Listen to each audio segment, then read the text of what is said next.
One thing I didn't get ever to say, because I just disappeared off the face of the earth, anyone that did watch us, thank you for being involved in part of the journey that me and Jack and Callum had. It was surreal.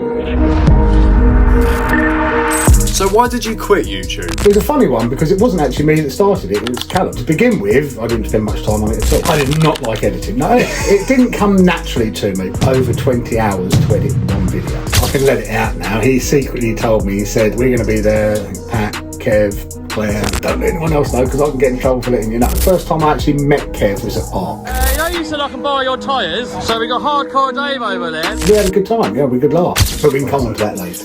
People might label me a bit of a keyboard warrior. I had a big falling out with a battery manufacturer. They went absolutely mad at me. It is difficult. To get any kind of success is hard work. It was taking over my life. Will I come back to it? You never know. I have still got those 4 videos to edit. Well, that was my next question. Man, this was a really interesting conversation. I sat down with my good friend Dave today, and we covered loads of topics actually, but the main one being why he's no longer running Hardcore RC. Now, I'm afraid you'll have to excuse my slightly shoddy camera angle. I messed it up a bit. I still haven't seemed to clock how tall I am. I've had a few years to get used to it. But anyway, I hope you enjoyed this conversation as much as I did. Hello, Dave. Hello. How are you? I'm good, you? Good, I'm very good. So, we've been racing today over at Badlands. How was your day? Oh, it was brilliant, because I won. Did you? Well done. That's good. I came dead last. So I won the truggies, came third in the buggies. So. Oh, that's good. Oh, good. So when I used to say I couldn't drive, I was lying, really. I still can't drive. Genuinely, I still can't drive. We're here today because I think you're still quite relevant in the RC world, even though you've not been making videos for how long now? 3 years? 2.5 years. 2.5 years. Well, I still, when you're in my videos and stuff, and I know you get it asked as well quite often, where you've been and where you are, because Dave's no longer making videos over on YouTube, and you had quite a successful YouTube journey, really. Yeah, we did. I mean, we got up to almost 20,000 subscribers, I think. Wow. So, did well. Thank everyone that did watch. I was a long-term watcher. I was a fan before I knew you. Yeah. I was a proper hardcore RC fan. I remember when I first met you at Paddlesworth. That was very exciting. It was. A long time ago that was. Yeah. So we're going to dive into sort of why you're no longer making videos and all of that later on. First, I wanted to actually ask how you got into it. What was your sort of first experiences with RCs? videos? Oh. Well, yes. Or videos. I was going to go with videos, but RCs... Videos was a bit... It was a funny one because it wasn't actually me that started it, it was Callum. Oh, really? Okay. So Callum was doing the editing. Oh, okay. To start off with, and I'd do the files and say, Callum do the editing, he used to do that, and then I then took over the editing. Okay. Started learning how to edit. Yeah.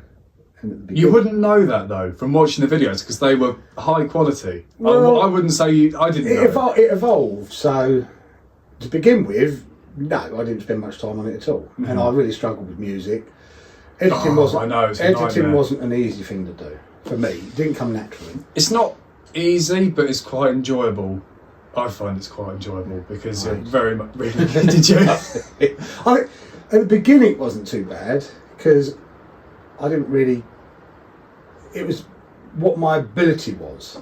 Right. Okay. Then you challenge yourself, don't you? And go. I'm a bit of a perfectionist, if I'm being brutally honest with myself. No, I can relate to that. Yeah. I like to try and make things better. Yeah. Exactly. So, I think at the beginning, I could put out a video. It took me an hour to edit the video. Yeah. It didn't take very long. It was like, definitely. I did not like editing. No, it didn't come naturally to me because, again, being liking to perfect things,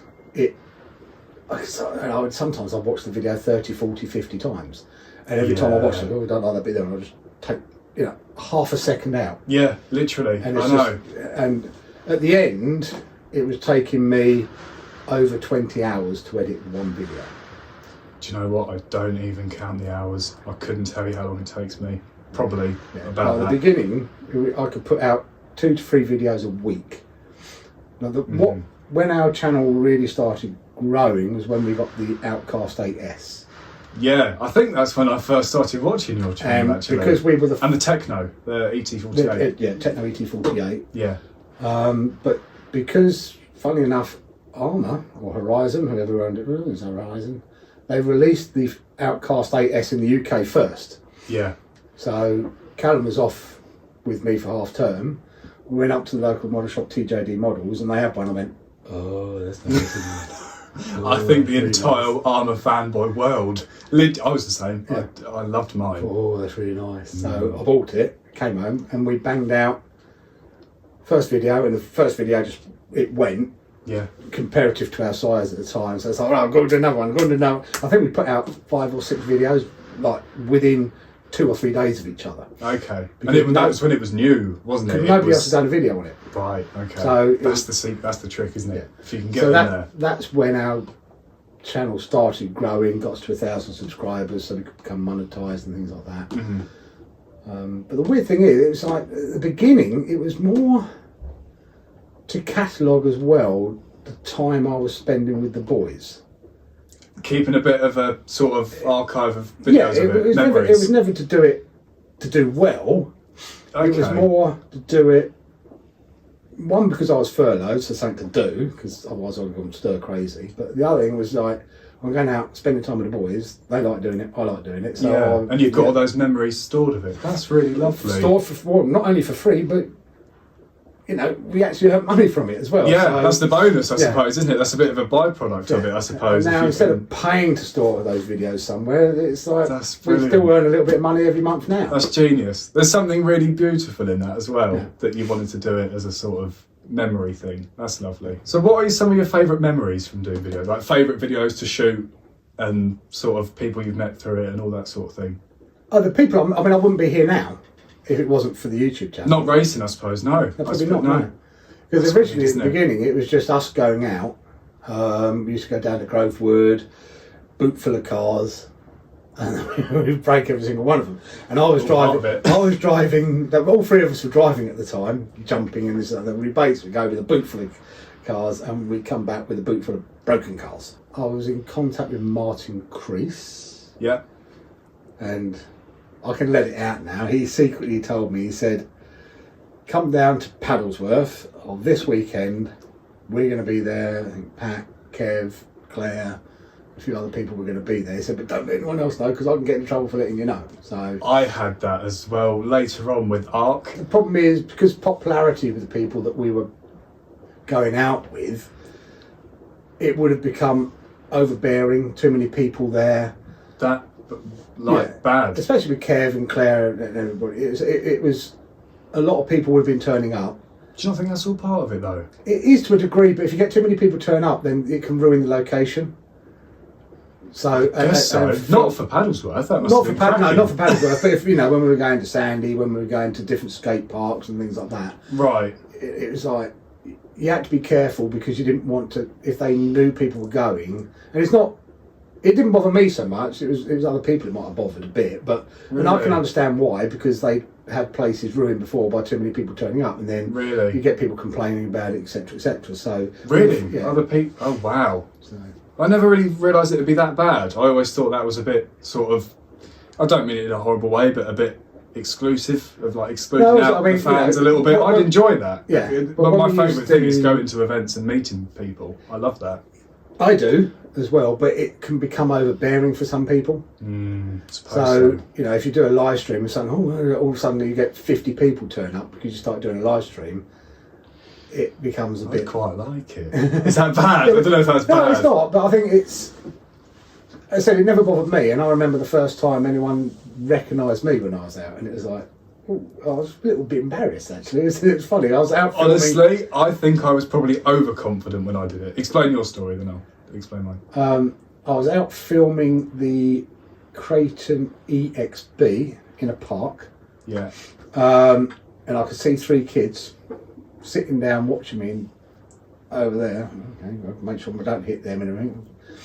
And then once I finished and everything, they came and I said, "Are you hardcore RC?" And it was like, really? Oh yeah. It was like, yeah. That's brilliant. I knew it was him. I told you it was him. I told you. It was like, really? It was like it was weird. It was surreal as well because people have actually watched us. And I know, because when you see the numbers building up on YouTube, and this is every YouTuber under the sun, the minute you put out a video, you're checking to see how many people have watched it and all this sort of stuff, and you see all those numbers going up. And sometimes you get a video that does great and you're very happy with it, but for channels even of our size, which mine's a lot smaller than yours was, to be fair, But even just getting, 1,000 views we count as not a great number, but there's still a lot of people. If you lined up 1,000 people in a field, that'd be a lot of people to go and perform to. Yeah.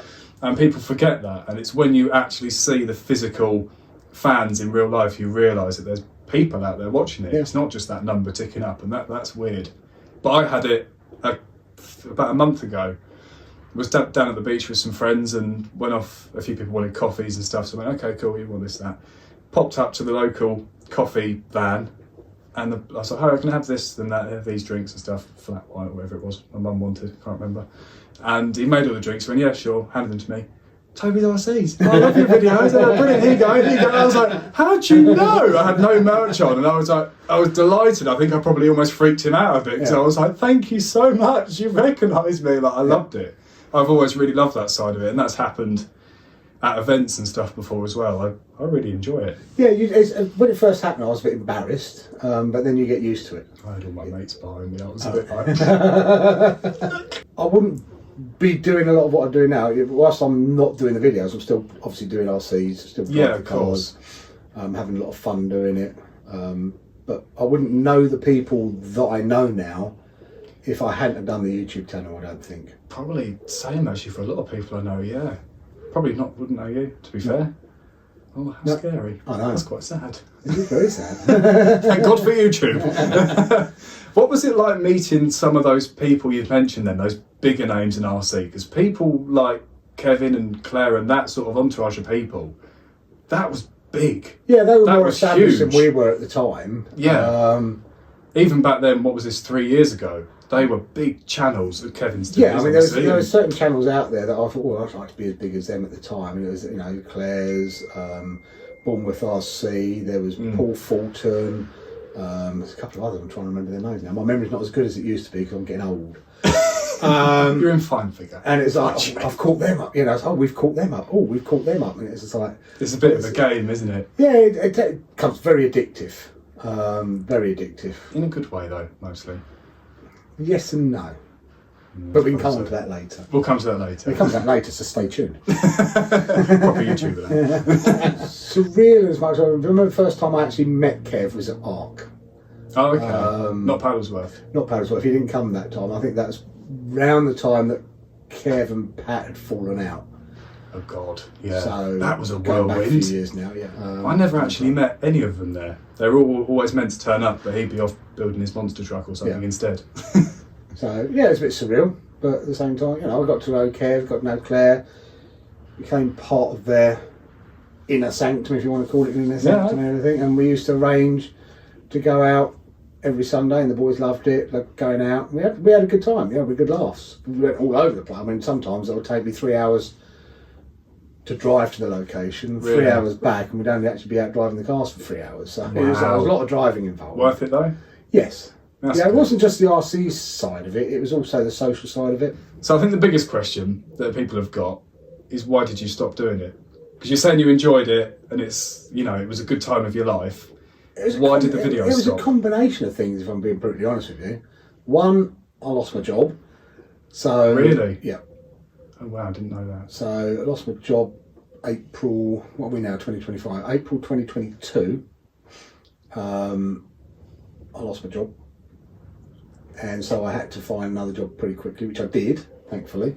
Mm-hmm. But it also meant that I had to start developing a book of business from scratch again. Okay. So which is what exactly? Insurance. Okay, yeah. So it did mean that I had to spend much more time working to try and start establishing a book of business again from zero. So working all day in front of the computer and then spending another couple of hours in the evening editing videos, it was like I was struggling to do this and keep sane at the same time. The boys had grown up a bit, so they were not as interested. Really? In the hobby? In the hobby. Really? Yeah. Oh, okay. They love driving the fifth scales. They absolutely love driving the fifth scales, and every week they go, I say, are you coming out this week? Are we driving the fifth scales? No, not this week. No, they are good though. They are so good. They honestly, they are best RC cars ever. Yeah. I think. So much full fun. stop. Yeah. Jack had got to an age he was more interested in real cars, girls, possibly other friends, etc. And then the same with Callum. So that was part of it. Another part of it was just the whole social aspect side of it. Is or the social media side of it. I was getting a bit despondent with trying to always be clear and transparent, and you're up against a lot of people that are not. Not necessarily just in the RC world, but in the whole social media world, where people are doing things just for clicks, doing things just for views, promoting products that aren't necessarily any good, but promoting them purely to get more free items and the commission of people buying those items. Dishonesty. Do you know what? The money, the things people chase, the really corrupt and wrong things people chase just for money is scary. Yeah. And, you know, it's not a necessarily dangerous side to be lying about products, but it is corrupt and it's wrong. It's exploiting people in a way. It was starting. People were starting to label us in that way, and I'm thinking no, because one of the things integrity. You know, I had a few things where companies would stop sending. You know, I had a falling out with a few companies, and some would try and make me, you know, you've got to do this, you've got to do it in this certain time frame, and we want to edit you. We want to see your video before you put it out. Sadly, that is the reality of working for companies. No, not doing that. I had a big falling out with a battery manufacturer because I let people know when it first came out. I said this could be an issue, and then within a week or two, the issue I thought would be an issue was an issue. So I did email them and said, look, I mentioned this might be an issue, and it has become an issue. These 2 batteries you sent me are now broken because the way the balance lead came out and the way the straps have to go over, and they tried to come up with an excuse going, well, it's not designed for those cars. I went, well, it says for Arrma, and Arrma straps go over that. So I'll go that. I said, so I'm letting you know you need to change the design. Yeah. And I think I left it a day max, and then I put it out on my community thing about it, letting people know. Oh, they went absolutely mad at me. Really? Oh yeah, well you didn't let us respond. You didn't. I said, well, I shouldn't have to. I said, I've told people about this battery. If they go out and buy it and now they've got an issue with it, I'm not going to be happy with that, because so I need to let people know that there's an issue with this, which I did highlight I'm pretty sure I highlighted in the video, this could be an issue. And I said, it did turn into an issue. And I said, so how much time did you want me to give you? Well, and they really lost the plot. They cut me off. And what, you still had viewers accusing you of being dishonest with products? Some of the comments and things like that. I mean, you can overlook them, but I think, as I said, I think it's important not to, and at the same time, you can sort of understand why people are slightly dubious of YouTube reviews, because sadly, a lot of people are dishonest about it. Thankfully, none of the things I've been sent so far have gone wrong. No. Genuinely, they haven't gone wrong, and I've tried to come up with ways. I've recently reviewed some batteries, and I'm now putting out on my community post once a week all the stats and how they perform that week, trying to find ways to show people that these are genuinely a good thing.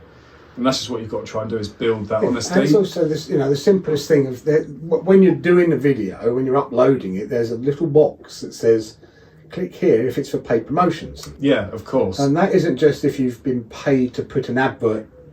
Some get paid quite a little money to put a advert for, I don't know, some video game or some male grooming item, things like that. It's not just about that. It's about if you receive any item for free in your videos, you're supposed to tick that box. Exactly. And what that is for is to let the viewers know that that person has been sent that product for free to review. Yeah. Now, that's not then saying, right, this is a dishonest video, obviously, but it does give you an indication that there could be leeway in that video. It's full disclosure for saying, look, I've been sent this item. I might happen to be a person who lies about stuff because I want free stuff, which is sadly the truth. So you can take it with a pinch of salt, can't you? And when that label isn't there, you know that someone might have gone out and bought it with their own money and said it's terrible if it's terrible. Yeah, but so many channels don't do it. And I know for a fact a lot of them get stuff for free. I haven't done it. And it got a bit boring for me, if I'm brutally honest with you. And also, what crazy is, especially in the US, it's actually against the regulations to not tick that box, and you can get your channel shut down. Is it just in the US, is it? Or? I think so. I don't. Yeah, see, I feel like that should be something across the whole YouTube But nobody platform enforces across it. the world. So even It in should the US, be. It really should be. all these channels that don't do it, they could have their channels shut down, Yeah. but nobody enforces I it. agree with that rule though.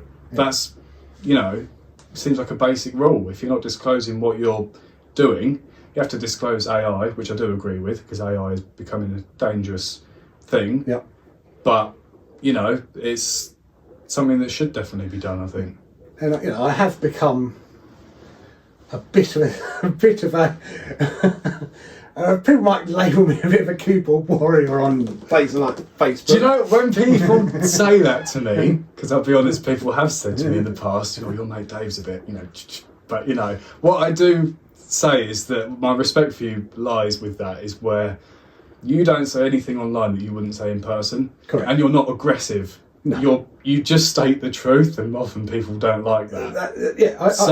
I point out the truth of what people might fall for. Yeah. And one of my biggest pet hates is people giving bad advice Yeah. on lipo care. Well, thankfully, the review I just did on the Hobby King lipos, Dave actually came and gave his advice and his thoughts and his knowledge on the batteries, and thankfully they turned out to be quite good, didn't they? Yeah. But that's it. The thing is, people are looking for honest reviewers, and that, you can't disagree that is an honest reviewer there. Yeah. Dave. He is. So, you know, back when you were doing those videos, it's a shame that you got labelled by some, I don't think it was a massive thing, was it? But a few people said you might have been a bit dishonest. Yeah, no, there wasn't many people. But it was just my feeling that I'm trying to be honest, and there's so many people being dishonest. It didn't sit well Other with me. YouTubers. Yeah. So that, I understand that. So it's a bit of a combination of things. I was actually halfway through editing a video when it just work and everything else that got in the way, and I had 4 other videos all pretty much filmed. But also it was taking over my life. It does. To be fair, really does take. Which is a good over my thing. life. Yeah. If you're enjoying it and it's something you want to be part of. Yeah. But as I said, I did become very much a slave, and I think that also put the boys off, if I'm being brutally honest with you, because The pressure of creating a good video. well, the pressure of me filming and getting the shots I wanted to get, Yeah. and it would be like, right, boys, do this. Boys, do that. Boys, do that. And Yeah. a couple of times I did say, Dad, we're not enjoying this because you're telling us what to do all the time. We're not just coming out and having fun. Yeah, So of course. it was a lot. That's almost where the magic happens a lot of the time in a way, isn't it? Yeah. Just having the fun. But to bring it across to the audience in the right way, you want Yes. to get those certain shots. That is what's hard. So it is difficult. So yeah. So sadly, will I come back to it? You never know. I have still got those 4 videos to edit. Well, that was my next question. Is It's in your mind. will you ever return to YouTube? And have you? So you've still got all that footage then? I believe I've still got all that footage. Yeah, certainly the one I've got to learn. Problem is I've forgotten how to edit now. Okay. And I did look at this like, ooh, but you know, I was learning as I was going. You know, B cuts, J cuts, H cuts, and all that sort of stuff, and B roll and adding it. So you must be a better editor than me, because I don't know what any of those things are you just said. And putting in, you know, the soundtracks, then putting in the sound effects. Yeah, of course. But I used to, you know, it wasn't just the editing. I used to spend hour upon hour listening to different tracks. Yeah. Oh, I like that one. Oh, I know. And trying to find music's a mission. And then it was like, oh, can't use that because somebody else big has used that. And it's like, oh, I really like that one though. And I know. I'm glad this isn't only me that does No, this. It's a nightmare. You find a good one, you go, hang on, I recognise that. Yeah. Oh, Christ, Kevin's used that. Yeah. Damn it. And we did get accused of copying Kev a lot, which definitely wasn't at all what we did ever. We went out with Kev. Do you think that just becomes a thing because you were hanging around him? Not that you start copying him, but that people just associate you as a clone. It's a combination of things. Of number one, because Kev was so big, anybody that did anything RC Was a copy. that was doing potentially well. I think he has influenced a lot, probably most of that niche of YouTube, and that's a really nice thing and a really good thing. But I think it's important people find their own style, and I like to think I found my own style. No, definitely. I still get comments from people saying it's a mini Kevin. I'm like, thanks. Yeah, we used to get, you know, even now it's like, oh, even when I'm, you know, being a keyboard warrior, which I'm not. It's like, oh, you only got to where you are because you copied Kevin. Well, no, that was a recent one on my channel, wasn't it? Yeah, I think it was. Yeah. Because I think he commented on yours and I went, oh, well done, your channel's done really well because you've done how many videos? None. And then I found out what his real name was and we looked at his, was it Bam? He's changed his now Purple Heart or Broken Heart RC or something like that. Make sure you put that in. Don't cut this out. I was going to cut it out, to be fair. No, don't cut it out.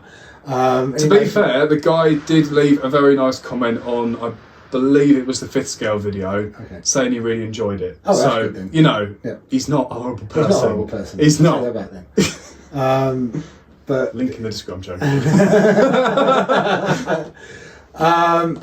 Yeah, I always struggle with people criticising somebody's work when they haven't actually done the work themselves. Oh, definitely. Well, a great that's a proper keyboard warrior. It definitely is. One of the best bits of advice I heard was only take advice from someone who is more successful than you. Yeah. And it's a similar thing in that way. Yeah. Is that why are you then giving your opinion when you've not done it? Yeah. It's a bit like, but to be fair, he has got a channel, hasn't he? Yes, yeah. I mean, the other thing is, I always, whilst we went out with Kevin and Claire and that a lot, we always tried to film separate from them. Oh, okay, really?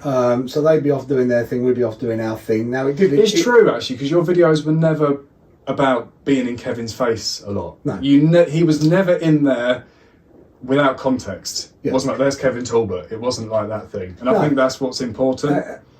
Yes, because I still wanted to be our channel. I didn't want to be, even though we did get, you know, basically told, oh, you're a copy and you only get it. But that's one of the things that I always went out to make sure we didn't do. Was Kevin some of our videos? Yes. And even when, I think when we did the high jump competition one, and we shot it because Kevin challenged us to do a high jump competition. Yeah. See who could jump the highest after, I think Callum had done a stupidly high jump. He had the world record, didn't he? At one point.